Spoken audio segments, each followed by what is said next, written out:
Bismillahirrahmanirrahim. Qana'ah, merasa cukup dan coba menikmati fasilitas yang ada yang Allah Subhanahu wa taala siapkan untuk dia. Dan di sini teman-teman sekalian, bukan hanya kita sebagai manusia, seluruh hewan-hewan, jin, ya, semuanya disiapkan rezekinya oleh Allah SWT dan tidak akan pernah habis stok Allah Subhanahu wa taala. Allah akan memberikan rezeki. Bahkan ada jaminan dari Nabi SAW, tidak akan wafat seseorang sampai tiba kepadanya rezeki terakhirnya. Ya, tidak akan pernah kita hembuskan nafas sampai rezeki tersebut. Walaupun hanya seteguk air. Subhanallah, Anda sebagai orang tua misalnya, yang selalu khawatir bagaimana anak saya kalau saya meninggal. Renungi baik-baik. Anak Anda itu bukan milik Anda. Anda sebagai suami, sebagai ayah, hanya punya sperma. Melakukan interaksi biologis sebatas itu saja. Anda sebagai istri, sekaligus ibu tentunya, ya, pada saat sudah punya anak, Anda punya sel telur dan rahimnya. Setelah itu, bertemulah dengan sistem yang sudah Allah pencipta siapkan, ketemulah sel telur dengan sperma tersebut melalui sebuah perjalanan jauh kalau di rahim itu ya, dengan berbagai macam rintangan sampai akhirnya bertemu dan berbentuklah. Dan itu pun tidak ada campur tangan kita sebagai laki-laki, suami, calon ayah, dan Anda juga wahai para wanita sebagai istri dan pemilik yang Allah titipkan sel telur dan rahim dan calon ibu, tidak ada andil Anda sama sekali.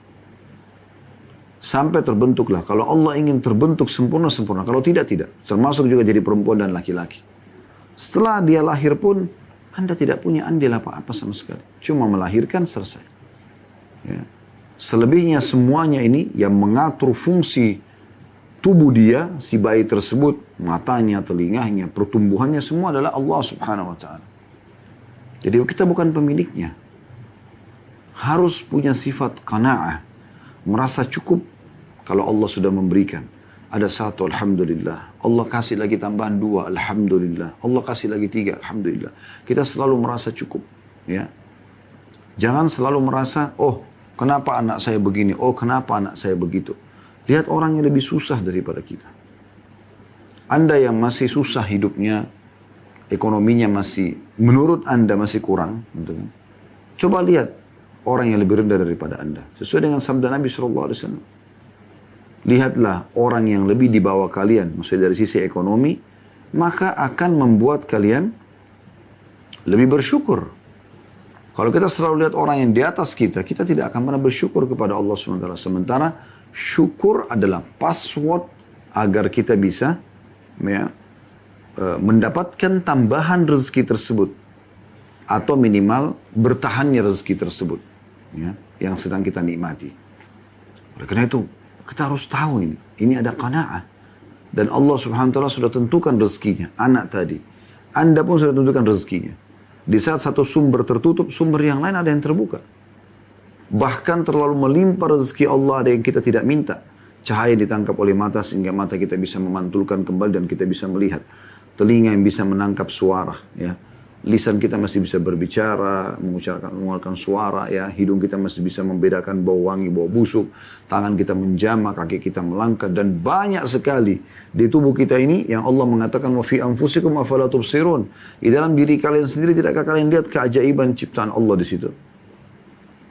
Begitu juga dengan ya, apa saja kendala yang sedang Anda hadapi. Semua itu cuma bagian kecil dari total kehidupan Anda dan itu cuma ujian yang Allah datangkan.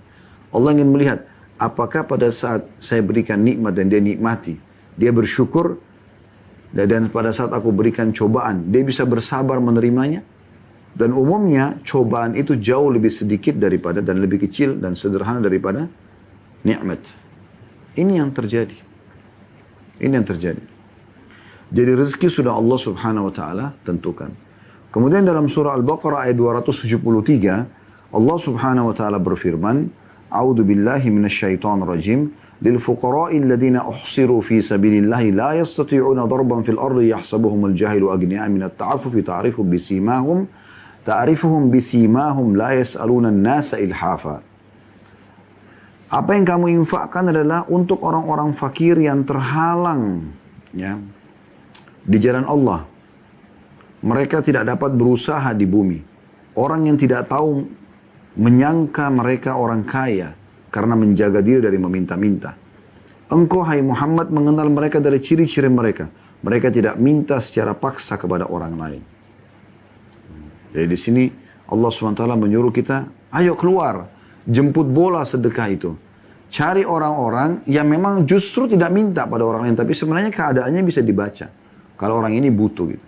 Jadi ada orang subhanallah punya sifat qanaah luar biasa. Sebenarnya hidupnya susah. Mungkin rumah cuma numpang sama orang, makan apa adanya pada hari itu. Kadang-kadang itu yang dimakan dalam seharian, sudah itu yang dimakan di sarapan, dimakan siang, dimakan malam, itu aja terus yang dimakan gitu. Ya, sisa-sisa makanan. Tapi dia punya sifat qanaah, dia merasa cukup.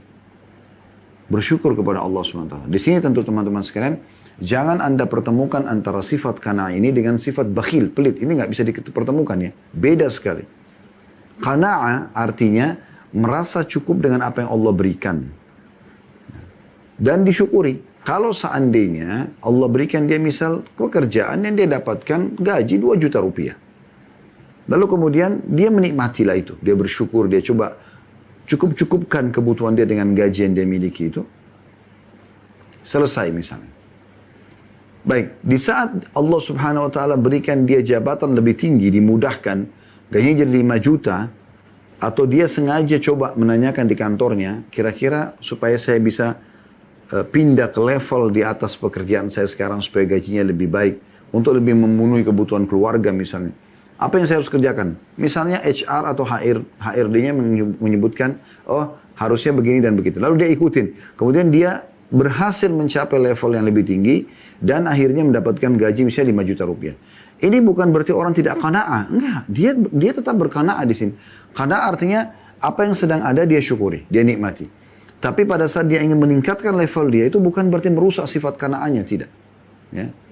Ini sangat beda sekali dengan orang yang bakhil. Bakhil itu memang dia mampu tapi dia sengaja susahkan hidupnya. Ya. Dengan alasan nanti dia sembunyi di belakang kedok atau tanda kutip ya, benteng qanaah itu. Ini nggak boleh gitu.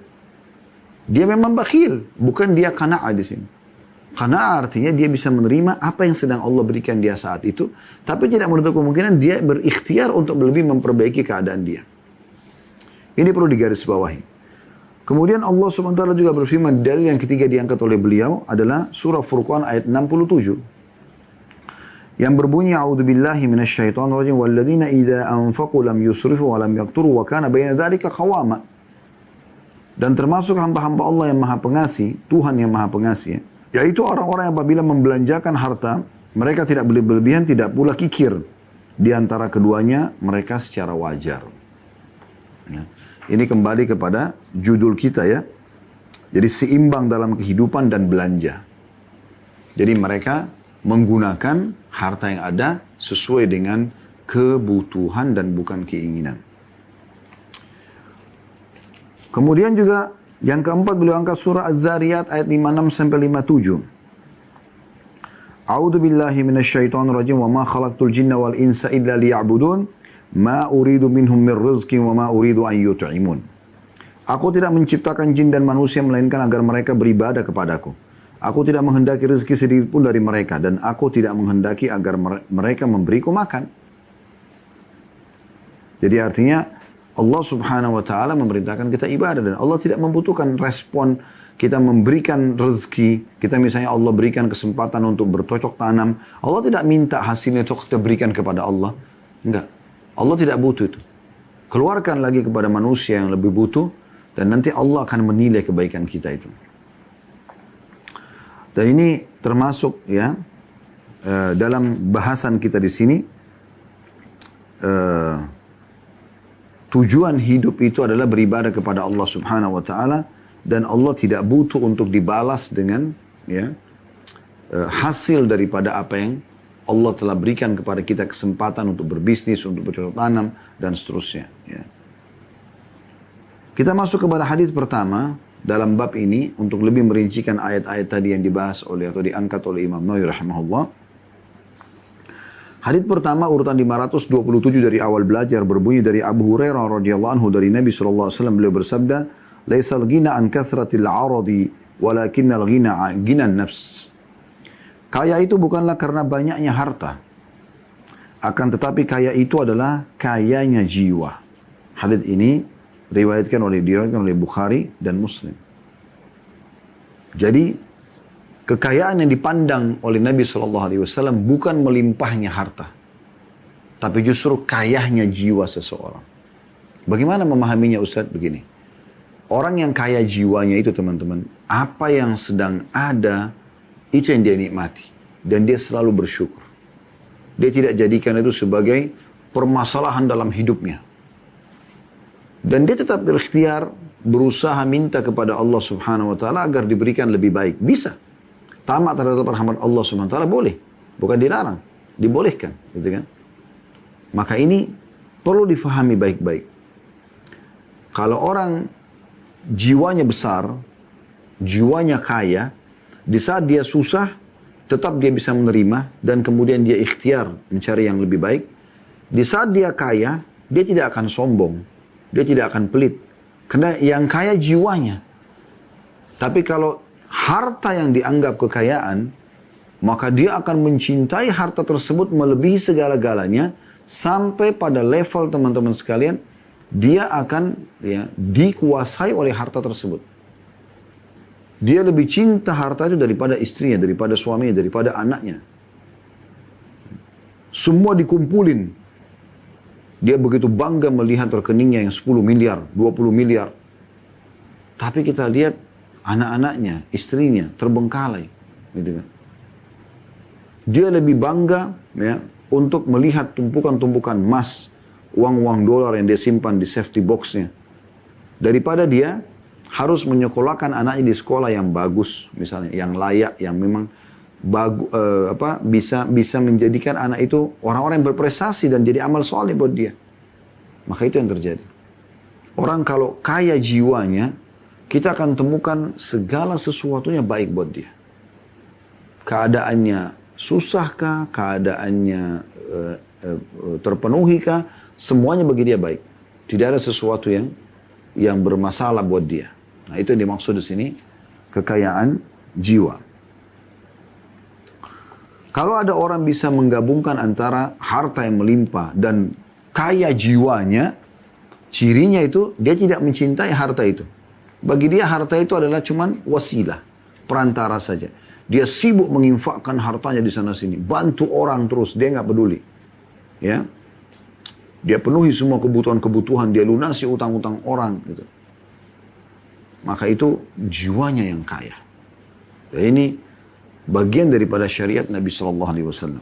Hadis yang kedua dalam bab ini nomor 528 dari awal kita belajar berbunyi dari Abdullah bin Amr radhiyallahu anhuma bahwa Rasulullah SAW bersabda, "Qad aflah man aslama wa ruzika kafafan wa qanna'ahu Allah bima atahu." Hadis ini riwayat Imam Muslim. Artinya, sungguh beruntung orang yang telah masuk Islam. Ini keutamaan pertama. Langsung kita bedah ya. Karena orang yang masuk Islam berarti dapat petunjuk dari Allah SWT. Sebagaimana Allah jelaskan dalam Al-Quran, dalam surah Al-Imran. Ya. Dalam surah Az-Zumar, ada beberapa ayat-ayat Al-Quran yang menyebutkan masalah itu ya. Afaman syara Allah sadrul Islam fahuwa ala nuri min rabbih. Ya. Orang-orang yang telah Allah lapangkan hati dalam kepada Islam, maka dia di atas cahaya Tuhannya. Ya. Wa man yabtaghi ghairal Islam dinan fala yuqbal minhu wa fil akhirati minal khasirin. Siapa yang memilih Islam sebagai selain agamanya maka akan ditolak, gitu kan? Dan dia termasuk orang rugi di hari kiamat nanti. Jadi memang ini sebuah karunia yang luar biasa. Apakah kita lahir dalam keadaan Islam atau memang dapat hidayah Islam setelah dewasa? Kemudian yang kedua, diberi rezeki yang cukup. Ini terjemahnya dan sekaligus kita masuk ke faedahnya. Diberi rezeki yang cukup. Maksudnya cukup itu memenuhi kebutuhan dia hari itu. Bukan 10 tahun ke depan, 20 tahun ke depan. Karena dia tugasnya hanya sampai ajalnya datang. Walaupun dia boleh menabung, dia boleh meninggalkan bagi dia yang cukup buat ahli warisnya. Ya. Tapi kewajiban dia adalah hari itu.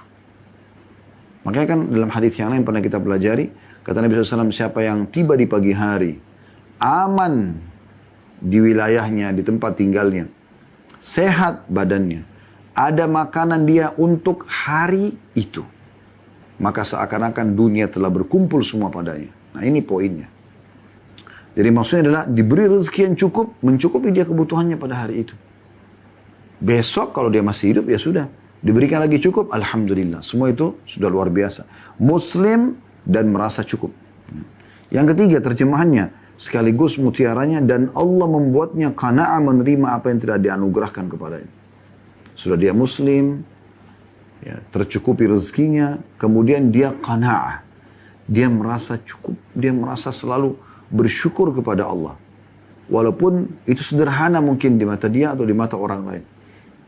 Bagi dia, dia agungkan nikmat Allah subhanahu wa ta'ala itu.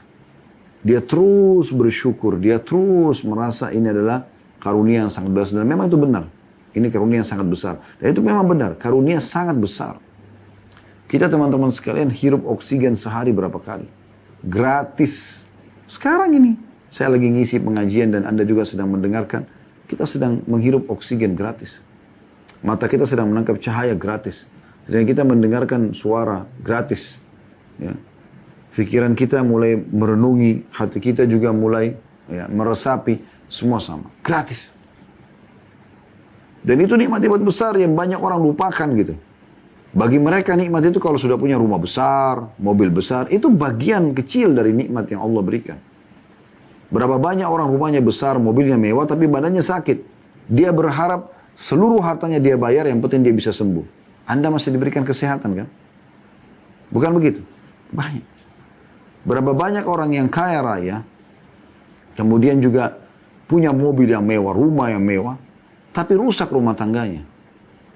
Ribut selalu suami istri, selingkuh sana sini, ya, dan segala macam. Baik dia atau pasangannya. Kalau patokannya harta, itu adalah kebahagiaan teman-teman, maka Fir'aun, Qarun akan menjadi orang yang paling bahagia di muka bumi ini.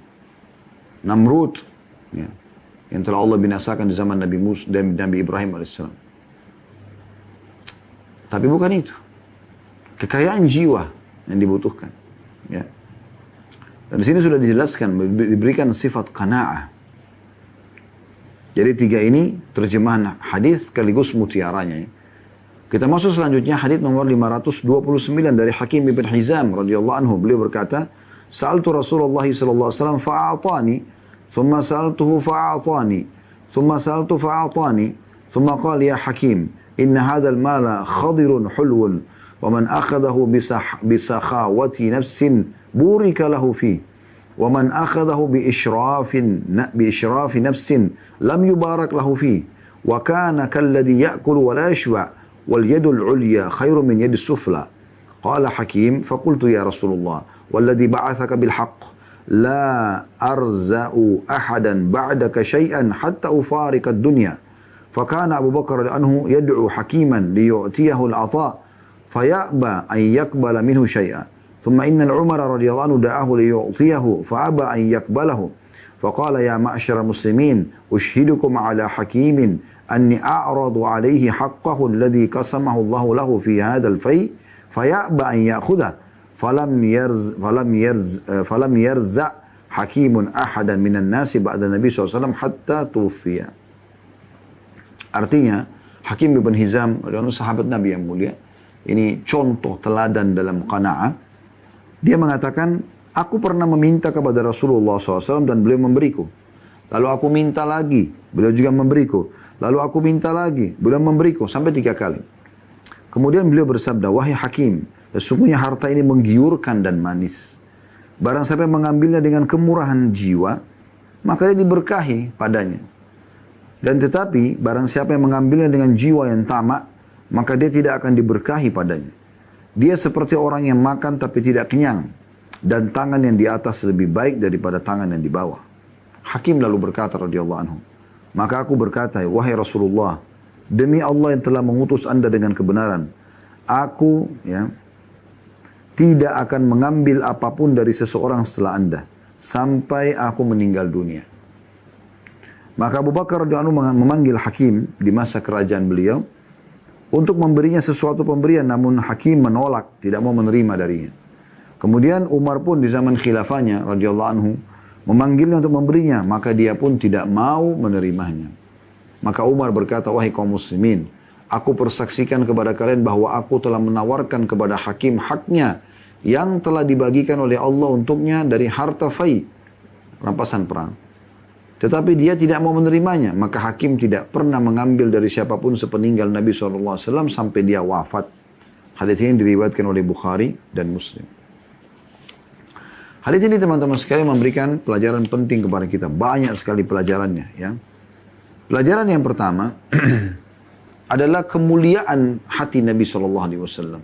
Kemuliaan hati Nabi SAW. Dan bagaimana dermawannya beliau. Salah satu ciri Nabi SAW tidak pernah menolak kalau dimintai sesuatu. Semoga Allah membuat kita bisa ikut seperti ini. Ya. Karena kadang-kadang subhanallah di saat ada orang minta, mungkin kita masih ada pertimbangan ini, pertimbangan itu. Atau mungkin kemarin kita baru beri, sekarang minta lagi misalnya ya. Kita lihat di sini bagaimana Hakim Ibn Hizam menceritakan. Aku pernah minta sama Nabi SAW. Dikasih. Setelah itu aku datang lagi minta. Dikasih. Aku minta lagi. Dikasih. Nabi SAW tidak pernah nolak. Ya. Itu juga disebutkan dari riwayat Anas bin Malik dalam hadis yang lain. Kalau Nabi SAW, Anas bin Malik atau Jabir bin Abdullah, salah satu dari sahabat ini mengatakan, Nabi SAW tidak pernah menolak kalau ya, ada orang yang minta. Selalu beliau berikan. Sampai pernah satu kali Nabi SAW membagi-bagi banyak sekali kebetulan yang ada di hadapan beliau kepada orang-orang. Kemudian habis, sudah nggak ada lagi. Masih datang satu orang miskin minta kepada Nabi SAW. Raut wajah beliau sedih karena beliau tidak bisa memberi, tidak ada lagi. Lalu Umar berkata, ada di sebelah Nabi SAW, ya Rasulullah, Allah tidak bebankan anda lebih daripada kemampuan anda. Kemudian Nabi SAW tetap diam. Lalu Ali bin Abi Thalib di sebelah Umar mengorek kantongnya, masih ada uang, kalau saya tidak salah 3 dirhaman. Ya. Beliau letakkan di depan Nabi SAW sambil mengatakan, ya Rasulullah, infakkanlah sesuai dengan anda inginkan. Maka Nabi SAW tersenyum. Lalu beliau mengatakan, bihada umirtu. Beginilah aku diperintahkan. Lalu beliau ambil, lalu beliau sedekahkan. Jadi memang Islam itu mengajarkan jiwa kemuliaan. Kedermawanan, suka memberi. Dan itu rahasia orang jadi kaya teman-teman sekalian. Banyak orang tidak tahu. Coba royal, sedekah saja. Lihat hasilnya setelah itu. Makin besar, makin ikhlas anda berikan di jalan Allah, maka makin besar juga datang respon dari Allah Subhanahu wa Ta'ala. Coba lakukan resep ini. Anda yang biasa infak cuma Rp2.000, sekarang tingkatkan ke Rp5.000, tingkatkan ke Rp10.000, tingkatkan ke Rp50.000, tingkatkan ke Rp100.000, tingkatkan ke Rp1 juta, tingkatkan ke Rp10 juta. Terus begitu. Coba cari angka yang Anda belum pernah infak. Kalau Anda berinfak. Tidak usah peduli. Kata Nabi SAW kepada Bilal radhiyallahu anhu, hai Bilal, berinfaklah dan jangan pernah takut kepada zat yang maha mulia Allah Subhanahu wa Ta'ala. Artinya Allah Subhanahu wa Ta'ala tidak akan menyia-nyiakan apa yang kau infakkan itu. Maka ini mutiara yang pertama adalah kedermawanan dan kemuliaan jiwa Nabi SAW yang harusnya menjadi suri teladan bagi setiap umatnya, dan semoga insya Allah saya orang yang pertama melaksanakan dan juga anda dimudahkan Allah SWT untuk melaksanakan. Ini resep orang menjadi kaya dan juga mulia di sisi Allah SWT, yaitu suka memberi. Yang kedua, Nabi SAW menggambarkan tentang sifat harta. Harta dunia ini, uang sekarang ya, emas, perak. Itu adalah khadirun hul. Memang dia menggiurkan dan manis. Tidak ada orang ditawarin duit tidak mau, tidak ada orang ditawarin emas tidak mau. Gitu kan? Walaupun dia harus bekerja banting tulang setengah mati, yang penting dia bisa dapatkan. Ya, seperti itu. Karena dengan itu kebutuhan dia rasakan terpenuhi kan. Namanya akan harum dia punya pendapatan. Nah, Nabi SAW ingatkan. Ada kuncinya di sini. Perhatikan kata Nabi SAW, ini manis. Menggiurkan dan manis. Dan Nabi bilang, "Faman akhadahu bisakhawati nafsin burika lahu fi." Siapa yang menerima dengan sepenuh hati, ya, kemurahan hati jiwa, maksudnya dia dikasih apapun oleh Allah, diberikan apa, dia merasa cukup. Alhamdulillah, ini rezeki saya hari ini misalnya. Ya, maka akan diberkahi untuknya. Itu kuncinya. Sebaliknya kata Nabi SAW, man akhadahu bi ishrafi nafsin lam yubarak lahu fi. Wa kana kalladhi ya'kul wa la yashba'. Dan siapa yang mengambilnya dengan ketamakan, ya cuma segini. Bagaimana caranya lagi supaya saya ini? Wow, terus dia gitu kan. Walaupun dia tidak perlu tahu halal kah, haram kah, yang penting bagaimana caranya dia bisa mengambilnya lebih banyak. Tidak bersyukur kepada Allah Subhanahu wa taala, maka tidak diberkahi. Artinya sebanyak apapun dia dapatkan, selalu saja merasa kurang. Nabi SAW mengatakan, gambaran orang seperti ini, yang terus tamak berlebih-lebihan, ya, itu seperti orang yang makan dan tidak pernah kenyang. Tidak pernah kenyang. Selalu saja merasa kurang. Maka ini mutiara yang kedua. Artinya, terimalah apa yang Allah berikan dari rezeki itu dengan bersyukur kepada Allah. Sambil, saya katakan tadi di awal pertemuan kita, boleh Anda ikhtiar meningkatkan omset Anda, meningkatkan pendapat Anda, naikkan level, ya, di kantor Anda, level kerja Anda supaya lebih tinggi gajinya misalnya. Gak ada masalah. Tapi terima syukur kepada Allah tentang apa yang diberikan dulu awalnya. Gitu kan? Itu penting. Dan dengan itu Allah berkahi. Nanti walaupun dengan gaji sedikit cukup. Allah berikan cukup. Allah jadikan cukup. Tapi kalau selalu dengan ketamakan, bahkan ada orang subhanallah diberi, sudah dikasih oleh orang dengan dari kebaikan jiwanya orang itu kasih, dia masih pungkiri. Dia masih anggap kayaknya kurang nih. Semoga Allah maafkan kalau ada yang pernah melakukan itu ya. Kemudian potongan yang ketiga, Nabi SAW menggambarkan orang kedermawanan kembali ke dalam Islam. Keutamaan kedermawanan. Jadi tidak harus kaya dulu baru dermawan. Tapi dermawan itu adalah memang kekayaan jiwa. Dia mau selalu memberi. Apakah dia kaya atau dia miskin. Kata Nabi SAW, وَلْيَدُ الْعُلْيَا خَيْرُ مِنَ السُّفْلَى. Tangan di atas lebih mulia daripada tangan di bawah. Nah ini perlu digarisbawahi. Ya. Jadi banyak orang, subhanallah, mereka tidak faham masalah ini. Mereka cuma mau selalu tangannya di bawah aja terus. Minta terus. Balik akhi dan ukhti. Anda yang memberi. Nabi SAW mengatakan tangan di atas lebih mulia di sisi Allah Subhanahu wa ta'ala. Lebih ada pahalanya dibandingkan tangan di bawah. Apakah saya tidak boleh minta-minta Ustaz? Boleh, tapi ada keadaan tertentu. Kayak misalnya, Anda sekarang kalau tidak minta nggak bisa makan. Di PHK pekerja, Anda lagi sakit, nggak bisa buat apa-apa kecuali harus mengemis. Boleh, tapi ada batasannya sampai Anda mampu. Kalau sudah mampu, harus kembali kepada sifat qanaah. Merasa cukup. Udah, nggak terima lagi. Gitu kan. Maksudnya nggak minta-minta lagi. Kalau orang memberikan hadiah nggak ada masalah, walaupun orang kaya boleh menerima hadiah. Tapi yang dimaksud di sini ada sifat qanaahnya. Kemudian mutiara yang keempat adalah perkataan Hakim yang beliau tangkap di sini dari apa yang Nabi SAW sabdakan, bahwasanya tangan di atas lebih dari tangan di bawah gitu kan. Dan hati-hati orang yang suka mengemis, minta-minta. Ini apalagi dia dengan tamak terus minta, tidak pernah mau berusaha supaya dia berhenti dari meminta-minta itu, ini akan berbahaya buat dia. Tidak ada keberkahan. Maka Hakim radhiyallahu anhu karena keimanannya yang luar biasa dia mengatakan, ya Rasulullah, dia sumpah atas sama Allah yang telah mengutus Anda dengan kebenaran. Saya tidak akan pernah mulai hari ini minta kepada orang. Gak mau minta lagi. Sampai saya wafat. Apa yang saya kerjakan, hasilnya itu yang saya ambil. Kalau enggak, saya enggak mau. Subhanallah, pernyataan ini dipegangi dan dia komitmen sampai dia wafat radhiyallahu anhu. Jadi mutiara yang keempat ini adalah komitmen, belajar dari komitmen ya, Hakim ibn Hizam radhiyallahu anhu. Bagaimana beliau luar biasa gitu. Udah tahu sekarang dari Nabi SAW, Nabi titip pesan, langsung dia tersentuh. Ada orang begitu semua, tersentuh langsung dia praktekkan, gitu kan. Kemudian yang kelima, dan tentu di sini aplikasinya kelihatan ya, bagaimana setelah Nabi SAW meninggal, Abu Bakar mau kasih dia nolak, Umar mau kasih dia nolak, gitu kan. Ini menandakan komitmen Hakim ibn Hizam radhiyallahu anhu. Pelajaran yang kelima yang bisa diambil di sini adalah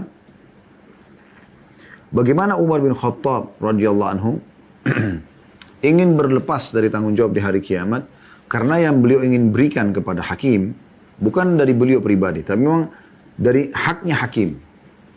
Dari harta rampasan perang yang didapatkan mau diberikan kepada dia. Itu hak dia. Tapi tetap dia nolak. Tidak usah. Dia dimasukkan untuk kebutuhan kaum muslimin saja. Maka supaya tidak ada pemahaman buruk kepada Umar. Dikatakan Umar menahan haknya hakim misalnya. Enggak. Beliau mengatakan, aku menjadikan Allah sebagai saksi antara aku dengan kalian. Kalau aku sudah menawarkan kepada hakim, tapi hakim tidak mau. Tapi hakim tidak mau. Ya. Maka dengan begitu, orang-orang pun faham, bukan Umar bin Khattab radhiyallahu anhu yang menahan haknya hakim, tapi justru hakimlah yang memang tidak mau menerima. Dan ini sebuah komitmen yang luar biasa gitu ya. Bagaimana dengan kekuatan imannya dia tidak mau mengemis. Bahkan haknya dia pun yang dia anggap bukan dari hasil kerja dia langsung, gitu kan. Dia pikir dia nggak perlu ambil. Ini sebuah pelajaran yang luar biasa teman-teman sekalian. Baik teman-teman sekalian, kita melanjutkan di hadis nomor 530. Saya langsung bacakan dari Abu Burda dan dari Abu Musa al-Ash'ari. Dari Abu Burda, dari Abu Musa al-Ash'ari radhiyallahu anhu majma'in, beliau berkata, "Kharajna ma'a Rasulillah sallallahu alaihi wasallam fi ghazatin wa nahnu 6 nafar bainama ba'irun na'taqibuhu fa naqibat aqdamuna wa naqibat qadami." وسقطت أظفاري فكنا نلف على أرجلنا الخرق فسميت غزوة ذات الرقاع لما كنا نعصب على أرجلنا من الخرق قال أبو بردة فحدث أبو موسى بهذا الحديث ثم كره ذلك وقال ما كنت أصنع بأن أذكره قال فكأنما كره أن يكون شيئا من عمله أفشاه. Artinya, kami pernah keluar bersama Rasulullah SAW dalam sebuah peperangan. Kami berjumlah 6 orang dengan satu unta yang kami naiki bergantian. Maka kaki kami lecet-lecet, ya, luka-luka. Ada foto nomor 452 di bawah. Maksudnya karena banyaknya berjalan sehingga kakinya lecet. Atau kaki mereka lecet. Begitu juga kakiku, kata ya, Abu Musa al-Ash'ari, lecet. Dan kuku-kuku pun mengelupas. Ya. Maka kami membalut kaki kami dengan sobekan-sobekan kain. Karena itu peperangan ini atau peperangan itu dikenal dengan sebutan Zatur Riqa. Karena kami membalut kaki kami dengan sobekan kain. Abu Burda berkata radhiyallahu anhu, Abu Musa radhiyallahu anhu tadinya menceritakan hadits ini tapi kemudian beliau tidak menyukainya. Lalu dikatakan aku sebetulnya tidak ingin menyebutnya. Kata Abu Musa radhiyallahu anhu. Abu Burda mengatakan sepertinya Abu Musa tidak suka jika sesuatu dari amalnya disebarluaskan. Hadis ini riwayat Bukhari dan Muslim.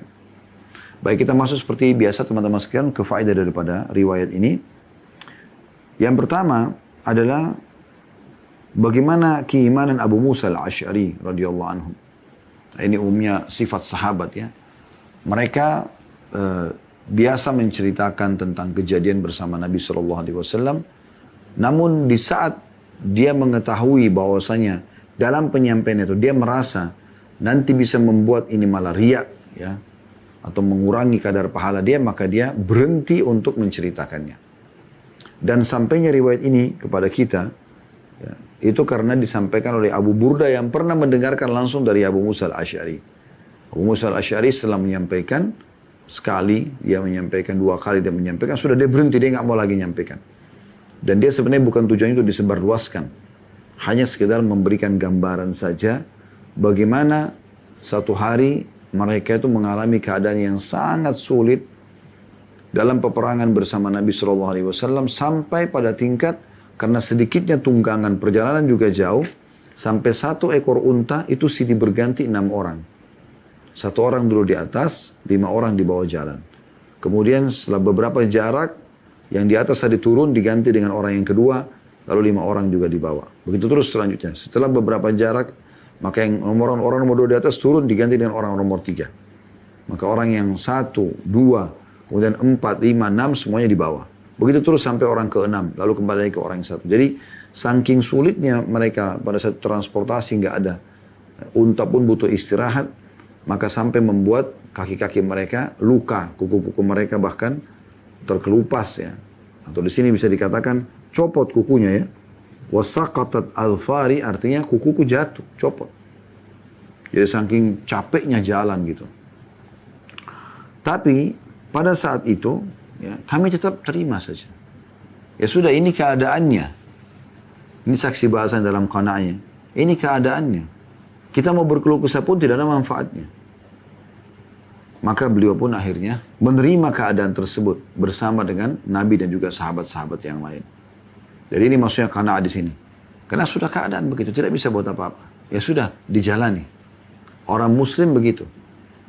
Bagaimanapun keadaannya tetap dia bisa melalui kehidupan di muka bumi ini. Dengan tetap bersyukur, ya, dengan tetap menjaga ibadah kepada Allah SWT, tetap mengontrol diri, jangan terjerumus pada yang haram. Walaupun keadaan mereka sulit dari sisi ekonomi misalnya. Ya. Atau ada desakan-desakan dari lingkungan sehingga membuat dia jadi tidak bisa maksimal dalam mengerjakan ketaatan. Tetap dia berusaha untuk berada di posisi iman yang sama. Gitu. Nah ini kurang lebih yang diambil dari pelajaran hadits ini atau riwayat ini. Jadi yang pertama bagaimana keimanan Abu Musa al-Asy'ari radhiyallahu anhu. Dan yang kedua, bagaimana seorang muslim harusnya memang menjaga agar jangan sampai amal yang dia kerjakan justru tersentuh dengan riya atau karena ingin dipuji oleh manusia. Karena Nabi SAW mengatakan al-yasiru minar riya syirk. Sedikit saja dari riya sudah cukup, itu dihitung kesyirikan. Dihitung kesyirikan. Kita masuk hadits nomor 531 dari Amr bin Ghalib, dari Amr ibn Taglib radhiyallahu anhu. أن رسول الله صلى الله عليه وسلم أتي بمال أو سبي فقسمه فأعطى رجالا وترك رجالا فبلغه أن الذين ترك عتبوه فحمد الله ثم أثنى عليه ثم قال أما بعد والله إني لا أؤتي الرجل وأدع الرجل والذي أدع أحب إلي من الذي أؤتي ولكني إنما أؤتي أقواما لما أرى في قلوبهم من الجزع والهلع وأكلوا أقواما إلى ما جعل الله في قلوبهم من الغنى والخير منهم عمرو بن تغليب atau Amr bin Taglib. Qala Amr bin Taglib fa wallahi ma uhibbu anna li bi kalima Rasulullah ma uhibbu anna li bi kalimati Rasulillah sallallahu alaihi wasallam humran na'am. Artinya bahwa Rasulullah SAW dibawakan harta atau tawanan hasil dari peperangannya. Kemudian beliau membagi-bagikannya, beliau memberikan orang-orang tertentu dan meninggalkan orang lain. Maksudnya ada orang yang tidak dikasih. Lalu beliau mendengar kabar bahwa orang-orang yang tidak beliau beri menyesalkan itu. Kok Nabi SAW kasih si fulan gak kasih kita ya gitu. Maka beliau SAW mengumpulkan mereka. Lalu beliau memuji dan menyanjung Allah. Kemudian beliau bersabda, amma ba'd. Dan selanjutnya, demi Allah, aku memberi fulan dan meninggalkan fulan. Ada yang aku beri, ada yang aku tidak beri. Dan aku tinggalkan itu. Dan yang aku tinggalkan, yang aku tidak berikan pembagian, lebih aku cintai daripada yang aku beri. Akan tetapi sungguhnya, aku memberi orang-orang tertentu, karena aku melihat di hati mereka ada kegundahan dan keresahan. Dan aku menyerahkan orang-orang lain kepada kecukupan dan kebaikan yang telah Allah letakkan di hati mereka. Di antara mereka, Amr bin Taglib. Maka Amr bin Taglib berkata radhiyallahu anhu, demi Allah, aku tidak ingin menukar kata-kata Rasulullah SAW dengan unta merah sekalipun. Hadis ini diriwayatkan oleh Bukhari. Baik, riwayat ini teman-teman sekalian memberikan pelajaran kepada kita. Yang pertama adalah iman. Di sini sahabat Nabi yang mulia perawi hadis ini Amr bin Taglib radhiyallahu anhu. Bagaimana beliau menceritakan kepada kita tentang kasus yang sedang terjadi. Yaitu di salah satu peperangan Nabi SAW pada saat terkumpul harta rampasan perang, Nabi SAW membagi-bagi kepada sebagian dan sebagian tidak dikasih. Lalu orang yang tidak dikasih ini menyesalkan itu. Kok kenapa nggak dikasih ya? Termasuk Amr bin Taglib sendiri bersama dengan orang yang tidak dikasih oleh Nabi SAW. Setelah Nabi lihat sampai berita ke beliau, ternyata orang-orang ini mulai ngomong, kok Nabi nggak kasih kita ya? Maka Nabi SAW memuji Allah, di hadapan mereka lalu menjelaskan, sungguh benar, aku telah memberikan sebagian dan aku meninggalkan sebagian. Yang aku tidak berikan, kelompok yang tidak diberikan, lebih aku cintai daripada yang aku berikan. Ini satu poin di sini. Nabi SAW lebih cinta kepada orang-orang yang justru tidak dikasih. Karena Nabi sudah tahu orang-orang ini kuat imannya. Dan yang aku berikan tidak secinta aku kepada orang-orang yang aku tidak berikan tadi. Dan perlu kalian tahu, yang aku berikan ini karena aku melihat ada kesedihan yang mendalam dalam hati mereka. Mungkin lukanya banyak di badannya, mungkin ada kerabat dia memang yang terbunuh di situ, ya. Maka itu diprioritaskan oleh Nabi SAW untuk menghibur mereka. Lalu Nabi SAW mengatakan, dan yang aku tidak beri itu karena aku sudah tahu sebenarnya dalam hati mereka Allah sudah berikan kecukupan, sifat qana'ah. Di antaranya disebutkan nama perawi hadis Amr bin Taglib. Nabi SAW sebutkan satu orang nama itu sebagai contoh. Walaupun di situ ada beberapa orang gitu. Lalu kata Amr bin Taglib, setelah itu, demi Allah aku tidak ingin sama sekali. Perkataan Nabi itu ditukar walaupun dengan ya, unta merah sekalipun. Unta merah itu unta yang paling mahal gitu. Jadi artinya walaupun aku tidak dikasih, nggak ada masalah. Karena Nabi SAW sudah mengatakan justru karena Nabi cintai, itu yang pertama. Yang kedua, juga karena ya, Nabi tahu dalam hati ada keimanan dan ada sifat qanaah. Itu lebih mahal bagi Amr bin Taglib radhiyallahu anhu dan sahabat-sahabat yang mulia ini dibandingkan dengan diberikan harta. Dan mereka bersangka baik kepada Nabi SAW. Jadi ini menandakan imannya Amr bin Taglib. Ini kita bisa ambil pelajaran. Ya. Banyak orang subhanallah menjelaskan hadis Nabi SAW dan luput menjelaskan tentang keutamaan sahabat perawi hadis itu yang memang dibutuhkan untuk dijelaskan kedudukan mereka. Apalagi seperti ini mereka menceritakan tentang kondisi mereka. Begitu juga tadi hadis sebelumnya, hadis nomor 530 tentang Abu Musa al-Asy'ari yang tidak mau kalau apa yang pernah dia kerjakan bersama Nabi SAW disebarluaskan gitu. Pelajaran yang kedua yang bisa kita ambil, ya, bagaimana orang beriman memang harusnya punya sifat qanaah. Dan itu kalau sudah dalam hati membuat orang jauh dari sifat iri, dengki. Dia dapat, alhamdulillah. Dia tidak dapat, tidak masalah bagi dia. Itu disebutkan di sini. Nabi SAW mengatakan, orang yang tidak aku beri, gitu kan? Karena beliau mengatakan, wa akilu aqwaman ila ma ja'alallahu fi qulubihim minal ghina wal khair. Dan aku tinggalkan, aku tidak berikan orang yang memang Allah sudah tanamkan dalam hatinya kekayaan jiwa, ya, dan kebaikan-kebaikan. Artinya tidak rusak hatinya. Selalu sangka baik. Rasulullah SAW berkesan ini berarti baik. Saudara. Rasulullah bukan orang yang buta, bukan orang yang tidak faham. Nabi SAW orang yang sangat cerdas, orang yang sangat sempurna. Sallallahu Alaihi Wasallam. Beliau tahu siapa yang tidak diberikan gitu. Bahkan Nabi SAW itu suka sekali mencari tahu sahabatnya. Bahkan beliau tahu siapa yang tidak hadir sholat berjamaah. Nah, beliau tanya, mana si fulan? Kenapa nggak hadir sholat? Siapa tetangganya? Coba tanya informasinya. Lalu beritakan kepada kami. Kalau sakit Nabi SAW jenguk, aja orang lain jenguk. Ya. Atau ada masalah beliau datang untuk memecahkannya gitu. Jadi ini luar biasa ini. Ya. Artinya, kalau iman itu sudah masuk ke dalam hati seseorang, maka dunia ini jadi kecil buat dia. Tidak usah hasad, tidak usah merasa kenapa si fulan dapat, kenapa saya tidak dapat. Tidak perlu seperti itu. Ini memang sudah menjadi sifat juga Nabi SAW. Dari beliau masih sebelum jadi Nabi. Disebutkan dalam kisahnya, bagaimana beliau SAW pada saat masih tinggal di rumah pamannya Abu Talib. Ya. Abu Talib punya anak banyak. Setelah pak kakeknya Abdul Muttalib meninggal, beliau tinggal dari umur 8 tahun sampai menikah. Bayangkan dari 8 tahun sampai umur 25 tahun. Ya. Itu berarti ada sekitar 17 tahun Nabi SAW tinggal di rumah Abu Talib. Sampai Abu Talib perhatikan kalau istrinya lagi siapkan makanan, anak-anaknya pada berebut semua. Nabi SAW ada di pinggir, gak ikut-ikutan berebut.